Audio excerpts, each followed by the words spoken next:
মন্দিরের দ্বার উদ্ঘাটন হবে। আমার প্রভুর মন্দিরের দ্বার উদ্ঘাটন হবে, আপনারা সবাই আসবেন। দাঁড়াও রাজা ইন্দ্রদুম্ন, আমরা তো যাবো। সৃষ্টিকর্তা ব্রহ্মা বলে উঠলো, আমি তো যাবো ঠিকই, কিন্তু এখন তো আমি 33 কোটি দেবদেবীকে হরিনাম শ্রবণ করাচ্ছি, যতক্ষণ না হরিনাম শেষ হবে ততক্ষণ আমি যাবো না। ঠিক আছে, আমি যখন কষ্ট করে এতদূর আসতে পেরেছি, আমি যদি কিছুক্ষণ এখানে থেকে যাই, কিছুক্ষণ আমি যদি রয়ে যাই, ধৈর্য ধরি, তাহলে 33 কোটি দেবদেবী সহ ব্রহ্মা আমাদের জন্য মত দেবে। তাহলে আমি কিছুক্ষণ অপেক্ষা করব। এই বলে অপেক্ষা করতে করতে মর্তলোকে 12 বছর কেটে গেছে।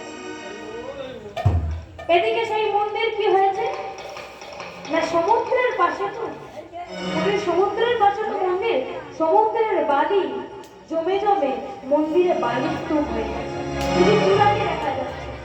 সেখানকার রাজার নাম ছিল তখনকার দিনে গলমাধব। গলমাধব প্রতিদিন আসছে সমুদ্রে স্নান করতে, সমুদ্রে প্রতিদিন স্নান করতে আসতে। আজ সেই মন্দিরের চূড়াটা লক্ষ্য করছে, কি হল চূড়া পরিষ্কার পরিচ্ছন্ন করে দেখছেন বিশাল বড় এক মন্দির।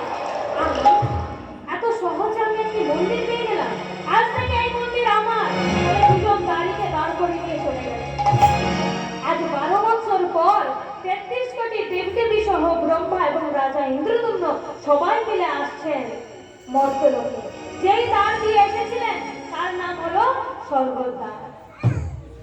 পুরী থেকে হয়েছে, দর্শন করেছেন, দর্শন করেছেন, সবাই করেছেন তো?